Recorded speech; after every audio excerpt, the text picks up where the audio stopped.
നമസ്കാരം. Live at 6 ആരംഭിക്കുന്നു. ആദ്യം നോക്കാം പ്രധാന വാർത്ത.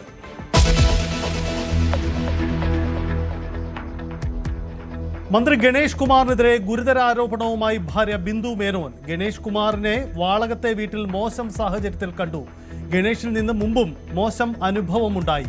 പോലീസിൽ പരാതിപ്പെട്ടിട്ടും നടപടി ഉണ്ടായില്ല. തനിക്കെതിരെ ഉയർന്ന ആരോപണങ്ങൾ രാഷ്ട്രീയ മുതലെടുപ്പിനെന്ന് KB ഗണേഷ് കുമാർ. പ്രണയം ഒരു കുറ്റമല്ല, അത് ഇനിയും തുടരുമെന്നും മന്ത്രി.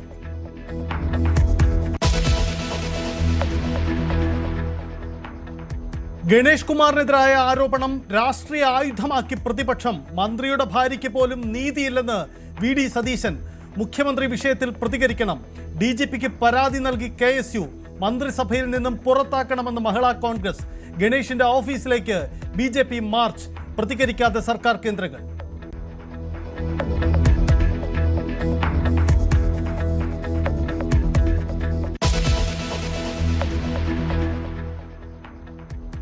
സഞ്ജുവിനെ ആവേശത്തോടെ വരവേൽക്കാൻ കേരളം. വമ്പൻ സ്വീകരണമൊരുക്കി സംസ്ഥാന സർക്കാർ. സഞ്ജു കേരളത്തിന്റെ പുത്രൻ എന്ന് മന്ത്രി V ശിവൻകുട്ടി. മകന്റെ നേട്ടത്തിൽ വികാരാധീനനായി പിതാവ് സാംസൺ.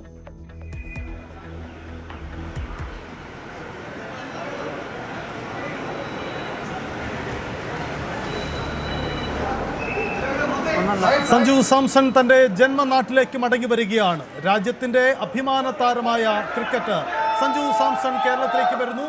വമ്പൻ സ്വീകരണമാണ് അദ്ദേഹത്തിന് ഒരുക്കുന്നത്. തിരുവനന്തപുരം വിമാനത്താവളത്തിൽ മന്ത്രി V ശിവൻകുട്ടി അടക്കമുള്ളവർ ഒപ്പമുണ്ട് എന്നതാണ് ആ ദൃശ്യങ്ങൾ മനസ്സിലാവുന്നത്.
ഡാൻ കുര്യൻ ചേരുന്നു. ഡാൻ, സഞ്ജു നാട്ടിലേക്ക് മടങ്ങിയെത്തിയിരിക്കുകയാണ്. വലിയ സ്വീകരണമാണ്. എന്താണ് അവിടുത്തെ കാഴ്ചകൾ? ആരാധകർ വലിയ രീതിയിൽ തടിച്ചുകൂടിയിട്ടുണ്ടോ?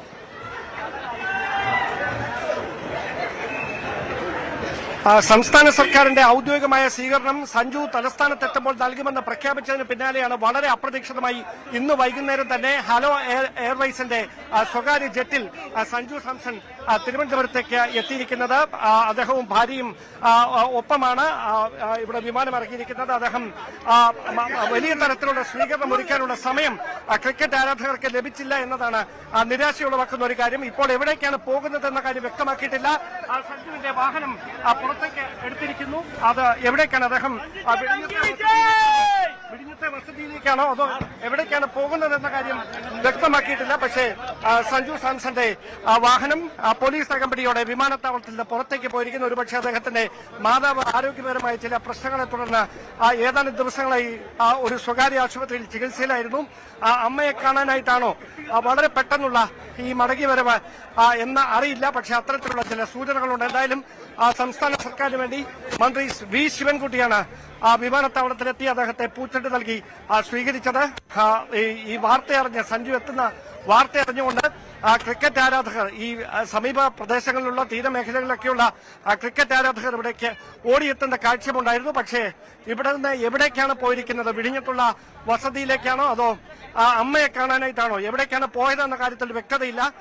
എല്ലാവർക്കും നന്ദി എന്ന് മാത്രം പ്രതികരിച്ചുകൊണ്ടാണ് സഞ്ജു സാംസൺ ഇപ്പോൾ ഇവിടെ നിന്ന് പുറത്തേക്ക് പോയിരിക്കുന്നത്. എന്തായാലും സഞ്ജു എത്തുന്നതറിഞ്ഞ് വലിയൊരു ആൾക്കൂട്ടമാണ്, ക്രിക്കറ്റ് ആരാധകരാണ്, സഞ്ജുവിനെ സ്നേഹിച്ചിരുന്ന തലസ്ഥാനവാസികളാണ് ഡൊമസ്റ്റിക് എയർപോർട്ടിന്റെ ടെർമിനലിനടുത്തേക്ക് സഞ്ജു സാംസണെയും ചാരുലതയും കാണാൻ അവർക്ക് ആശംസകൾ അറിയിക്കാനായി എത്തിച്ചേർന്നത്. എയർപോർട്ടിൽ വമ്പൻ സ്വീകരണമാണ് സഞ്ജുവിന് ഒരുക്കിയത്. നമുക്ക് ഡാൻ സൂചിപ്പിച്ചതുപോലെ ഇന്നലെ മത്സരം കഴിഞ്ഞു, ഇന്ന് തന്നെ മടങ്ങിയെത്തിയിരിക്കുന്നു എന്നതാണ് മനസ്സിലാവുന്ന ഒരു കാര്യം.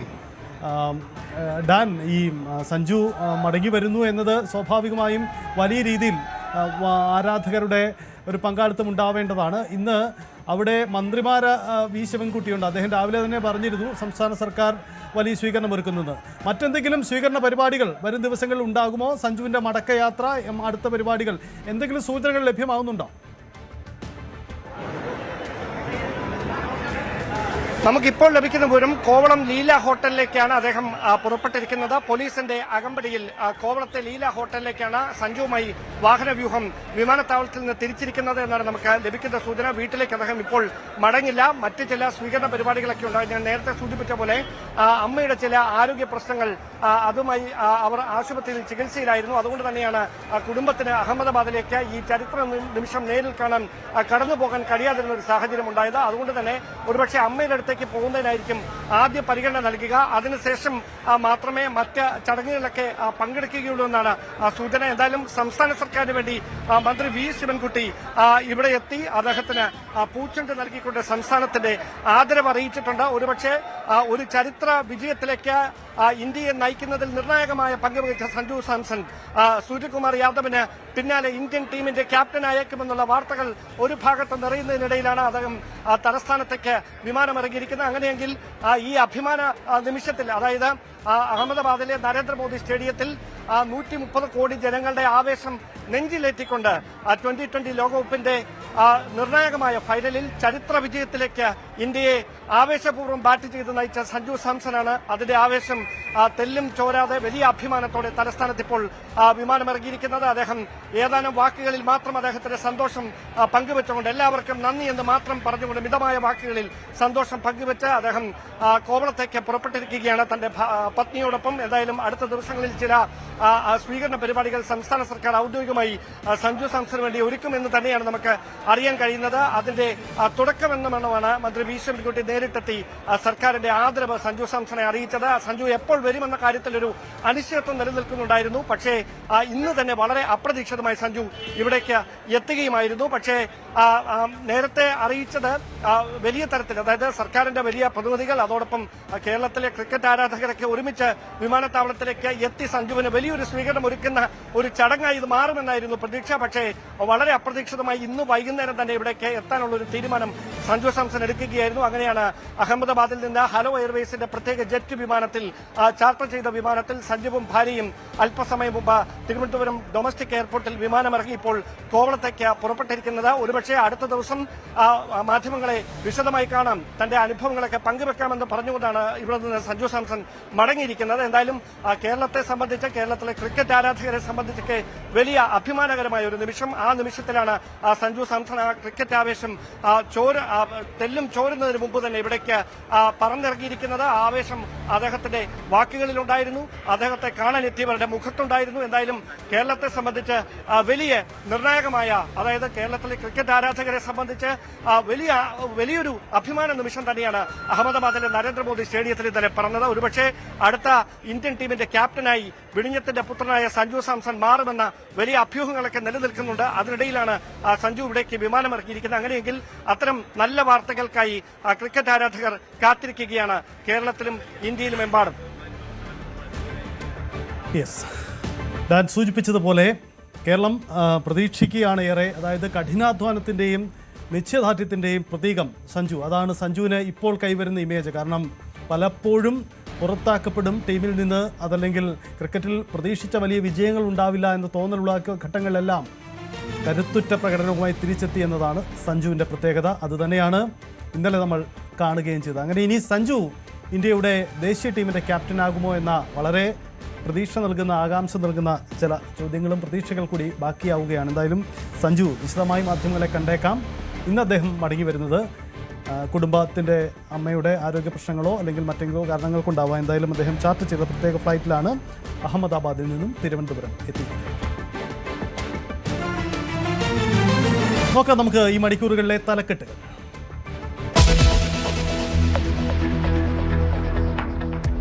സഞ്ജുവിനെ ആവേശത്തോടെ വരവേറ്റ് കേരളം, വമ്പൻ സ്വീകരണമൊരുക്കി സർക്കാർ. സഞ്ജു കേരളത്തിന്റെ പുത്രനെന്ന് മന്ത്രി വി ശിവൻകുട്ടി. എല്ലാവർക്കും നന്ദിയെന്ന് സഞ്ജു സാംസൺ. മകന്റെ നേട്ടത്തിൽ വികാരാധീനായി പിതാവ് സാംസൺ.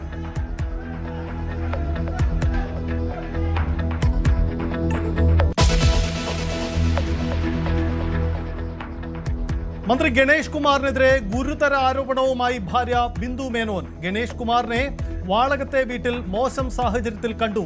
ഗണേഷിൽ നിന്ന് മുമ്പും മോശം അനുഭവങ്ങൾ ഉണ്ടായി. പോലീസിൽ പരാതിപ്പെട്ടിട്ടും നടപടി ഉണ്ടായില്ല.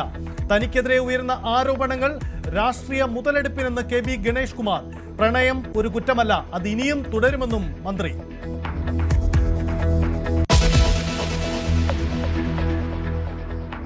ഗണേഷിനെതിരായ ആരോപണം രാഷ്ട്രീയ ആയുധമാക്കി പ്രതിപക്ഷം. മന്ത്രിയുടെ ഭാര്യയ്ക്ക് പോലും നീതിയില്ലെന്ന് വി ഡി സതീശൻ. മുഖ്യമന്ത്രി വിഷയത്തിൽ പ്രതികരിക്കണം. DGPക്ക് പരാതി നൽകി KSU. മന്ത്രിസഭയിൽ നിന്നും പുറത്താക്കണമെന്ന് മഹിളാ കോൺഗ്രസ്. ഗണേഷിന്റെ ഓഫീസിലേക്ക് BJPയുടെ മാർച്ച്. പ്രതികരിക്കാതെ സർക്കാർ കേന്ദ്രങ്ങൾ.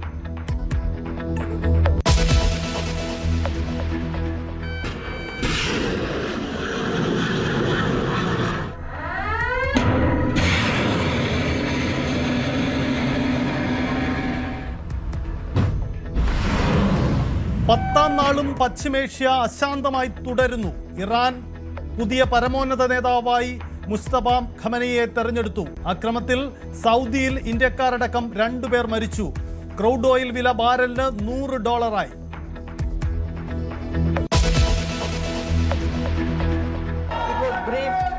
On the airstrikes in Iran and the subsequent attacks in several Gulf countries. The CCS was concerned over the safety and security of the Indian community in the region. പശ്ചിമേഷ്യൻ സംഘർഷത്തിൽ രാജ്യസഭയിൽ പ്രസ്താവന നടത്തിയ എസ് ജയശങ്കർ. ഇന്ത്യക്കാരുടെ സുരക്ഷയ്ക്കും ഊർജ സംരക്ഷണവും ഉറപ്പാക്കും. വേണ്ടത് ചർച്ചയും നയതന്ത്രവുമെന്നും വിദേശകാര്യമന്ത്രി. പ്രസ്താവന പോരാ, ചർച്ച വേണമെന്ന് പ്രതിപക്ഷം.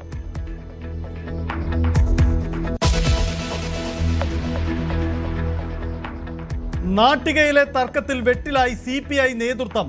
സീറ്റ് നിഷേധിക്കപ്പെട്ട CC മുകുന്ദൻ സ്വതന്ത്രമായി മത്സരിക്കാൻ ഒരുങ്ങുന്നു.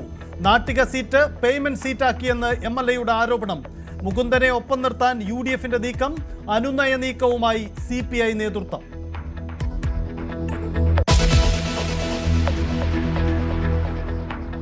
BJPയുടെ തെരഞ്ഞെടുപ്പ് പ്രചരണത്തിന് തുടക്കമിടാൻ പ്രധാനമന്ത്രി എത്തുന്നു. നരേന്ദ്രമോദിയുടെ റോഡ് ഷോയും സമ്മേളനവും ബുധനാഴ്ച കൊച്ചിയിൽ. വമ്പൻ പദ്ധതികളുടെ പ്രഖ്യാപനങ്ങൾക്ക് സാധ്യത. BJPയുടെ കേന്ദ്ര തെരഞ്ഞെടുപ്പ് സമിതി യോഗം ഇന്ന് ഡൽഹിയിൽ ചേരും.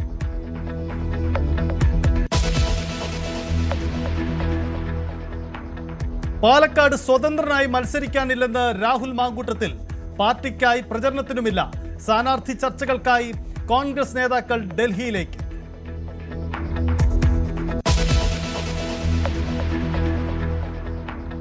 CP ജോണിന് തിരുവനന്തപുരം സീറ്റ് നൽകാൻ കോൺഗ്രസ്. ജില്ലയിലെ കോൺഗ്രസ് നേതാക്കളുടെ എതിർപ്പ് മറികടന്ന് UDFന്റെ തീരുമാനം. VS ജോയിയെ തിരുവമ്പാടിയിൽ മത്സരിക്കാനുള്ള സാധ്യത തേടി കോൺഗ്രസ്.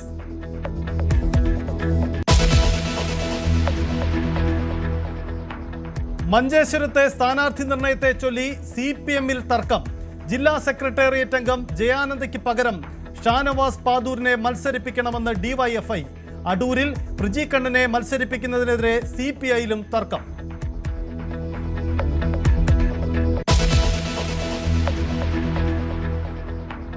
ഷാഫി പറമ്പിലിനോടും രാഹുൽ മാങ്കൂട്ടത്തിനോടുമുള്ള അഭിപ്രായ വ്യത്യാസം തുറന്നു പറഞ്ഞ് ചാണ്ടി ഉമ്മൻ. ഇതിനകത്തുള്ള ഞങ്ങൾ പൊളിറ്റിക്കലി 2 സ്റ്റാൻഡ് എടുക്കേണ്ടി വന്നു. പ്രത്യേകിച്ച് എൻ്റെ ഫാദറിൻ്റെ ഡെത്തുമായി ബന്ധപ്പെട്ട് ആ സമയത്ത് അല്ലെങ്കിൽ ഡെത്തിന് തൊട്ട് മുമ്പ് ചില അഭിപ്രായ വ്യത്യാസങ്ങൾ ഉണ്ടായിരുന്നു.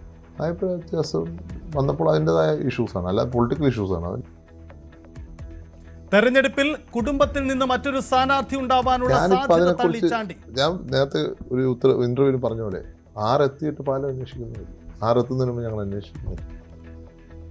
സോളാർ കേസിൽ ഗണേഷ് കുമാറിൽ നിന്നും നീചമായ പ്രവൃത്തികളാണ് ഉണ്ടായതെന്ന് ആവർത്തിച്ച് ചാണ്ടി ഉമ്മൻ.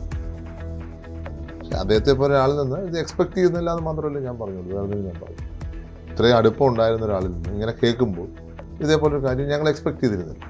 ബാക്കിയുള്ളതൊക്കെ നിയമം പ്രൂവ് ചെയ്യട്ടെന്നേ ഞാൻ അതിനെക്കുറിച്ച് ഞാനൊരു കമൻറ്റ് പറയുന്നു. ബാക്കിയൊന്നും ഞാൻ ജഡ്ജ് ചെയ്യുന്നില്ല, ഒരാളും ജഡ്ജ് ചെയ്യുന്നില്ല.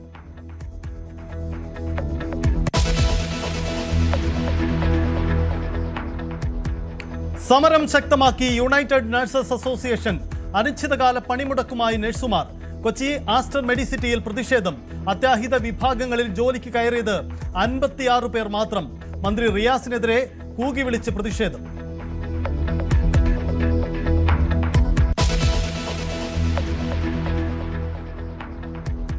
ആറ്റുകാൽ പൊങ്കാലയ്ക്കിടെ പൊള്ളലേറ്റ് ചികിത്സയിൽ കഴിഞ്ഞ സ്ത്രീ മരിച്ചു.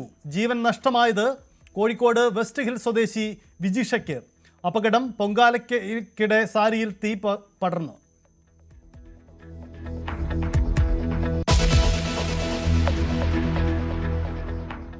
പ്രമുഖ ചരിത്രകാരൻ ഡോക്ടർ KN പണിക്കർക്ക് വിട.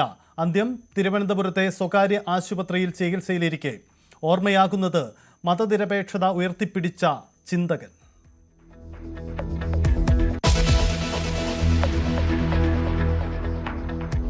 ഇലന്തൂർ ഇരട്ട നരബലി കേസിൽ വിചാരണ തുടങ്ങി. ആദ്യ വിചാരണ തമിഴ്നാട് സ്വദേശിനി പത്മയെ കൊലപ്പെടുത്തിയ കേസിൽ.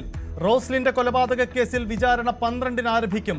നിയമ നടപടികൾ നടക്കുന്നത് എറണാകുളം അഡീഷണൽ സെഷൻസ് കോടതിയിൽ.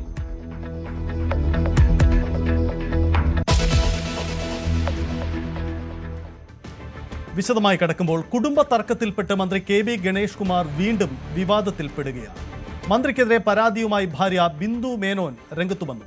കൊട്ടാരക്കര വാളകത്തെ വീട്ടിൽ ഗണേഷ് കുമാറിനെ വളരെ മോശം സാഹചര്യത്തിൽ കണ്ടെന്നാണ് പരാതി. അന്ന് ഫോട്ടോ എടുത്തിരുന്നു, അത് കയ്യിലുണ്ടെന്നും ബിന്ദു പറയുന്നു. ബന്ധുവും മുൻ DGPയും കൂടിയായ R ശ്രീലേഖയുടെ നിർദ്ദേശപ്രകാരം പോലീസ് സഹായം തേടിയിരുന്നു. എന്നാൽ ഒന്നും ചെയ്യാനില്ലെന്ന് പറഞ്ഞ് പോലീസ് കൈയൊഴുകയാണ് ചെയ്തതെന്ന് ബിന്ദു മേനോൻ പറഞ്ഞു. പുറത്തേക്ക് കടക്കാൻ ശ്രമിച്ചപ്പോൾ മന്ത്രിയുടെ സ്റ്റാഫ് തടഞ്ഞെന്നും ഫോൺ പിടിച്ചു വാങ്ങാൻ ശ്രമിച്ചെന്നും ബിന്ദു ആരോപിച്ചു. മാധ്യമങ്ങൾക്ക് മുന്നിൽ ഗണേഷ് കുമാർ തനിക്കെതിരെ പറഞ്ഞതുകൊണ്ടാണ് എല്ലാം തുറന്നു പറഞ്ഞതെന്നും ബിന്ദു വിശദീകരിച്ചു. എന്നാൽ ആരോപണം ശരിയാണെങ്കിലും അല്ലെങ്കിലും അത് വ്യക്തിപരമായ കാര്യമെന്നായിരുന്നു മന്ത്രി KB ഗണേഷ് കുമാറിന്റെ പ്രതികരണം. പ്രണയം ഒരു കുറ്റമല്ലെന്നും ഗണേഷ് കുമാർ പറഞ്ഞു. ഇതൊക്കെ ഇലക്ഷൻ എടുക്കുമ്പോൾ വരുന്ന ഓരോ കാര്യങ്ങൾ. ഈ ഒരു മനുഷ്യൻ്റെ രാഷ്ട്രീയമാണ് നോക്കേണ്ടത്. ഇവിടെ രാഷ്ട്രീയമാണ്. ഗണേഷ് കുമാർ എന്ന ജനപ്രതിനിധി ജനങ്ങളോട് എങ്ങനെ, ജനങ്ങൾക്ക് എന്തെല്ലാം ഉപകാരം ചെയ്തു, നാടിനെന്ത്, കേരളം എന്ന സംസ്ഥാനത്തിന് എന്ത് ഗുണം ചെയ്തു. പിന്നെ ഗണേഷ് കുമാറിന് പ്രണയമുണ്ടോ എന്ന് ചോദിച്ചാൽ മാധവിക്കുട്ടിക്ക് പ്രണയം ഉണ്ടായിരുന്നോ എന്ന് ചോദിക്കുന്ന പോലെ. മനസ്സിലായോ? നിങ്ങളിൽ പ്രണയിക്കാത്തവരാരാണ്? ഗണേഷ് കുമാറിന് ഒന്നല്ല 5000 പ്രണയമുണ്ട്. എല്ലാം സ്നേഹമാണ്. കാരണം പ്രണയമില്ലാത്തവൻ പൊട്ടനാണ്. അവന് തലയ്ക്ക് എന്തെങ്കിലും അസുഖം കാണും. പ്രണയം ഉണ്ടാവും. പുനത്തിൽ കുഞ്ഞബ്ദുള്ള പറഞ്ഞിട്ടുണ്ട്, മഹാന്മാരായ ജവഹർലാൽ നെഹ്റുവിന് പ്രണയം ഉണ്ടായിരുന്നു. നമ്മൾ രാജീവ് ഗാന്ധി പ്രണയിച്ചാണ് കല്യാണം കഴിച്ചത്. ജവഹർലാൽ നെഹ്റുവിന് പ്രണയം ഉണ്ടായിരുന്നു. വാജ്പേയിക്ക് ഉണ്ടായിരുന്നു. മാധവിക്കുട്ടി മരിക്കുന്നവരെയും ചൂടുള്ള പ്രണയമാണ് ആവശ്യമെന്ന് ഏറ്റവും മലയാളം ബഹുമാനിക്കുന്ന മാധവിക്കുട്ടി, ആ അമ്മ കമലാസുരയ്യ മരണം വരെയും പറയുന്ന ഒരു സ്നേഹത്തെക്കുറിച്ചും പ്രണയത്തെക്കുറിച്ചുമാണ്. ഗണേഷ് കുമാറിന് പ്രണയമുണ്ടോ എന്ന് ആർക്കെങ്കിലും സംശയമുണ്ടെങ്കിൽ സൈബർ ഇടങ്ങളിൽ മനസ്സിലാക്കൂ. ഗണേഷ് കുമാറിന് ഒന്നല്ല 5000 പ്രണയം.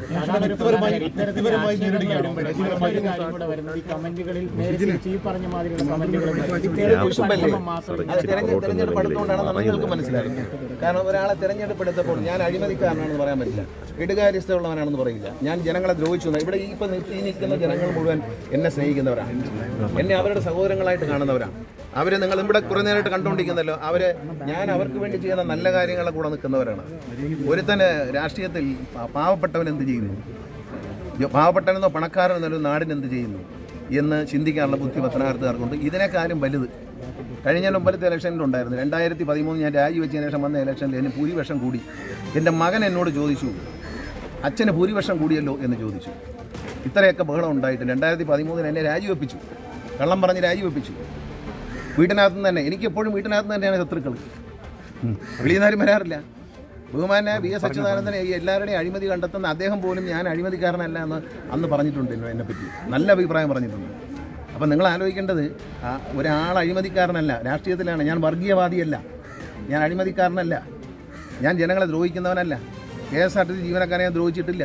അവരൊന്നടങ്കം എൻ്റെ കൂടെ നിൽക്കണം. ഒരാൾ ഏറ്റവും മിടുക്കനാണെന്ന് ജനങ്ങൾ, കേരളത്തിലെ ജനങ്ങൾ രാഷ്ട്രീയ പ്രബുദ്ധതയുള്ളവരാണ്. അവർ പറയുന്നു ഗണേഷ് കുമാറാണ് ദി ബെസ്റ്റ് മിനിസ്റ്റർ എന്ന് പറയുന്ന ഒരു മാനസികാവസ്ഥയിൽ നിൽക്കുമ്പോൾ ഇന്നലെ പറഞ്ഞല്ലോ NSS എന്നെ പുറത്താക്കി എന്നല്ലായിരുന്നു വാർത്ത. എന്തായി?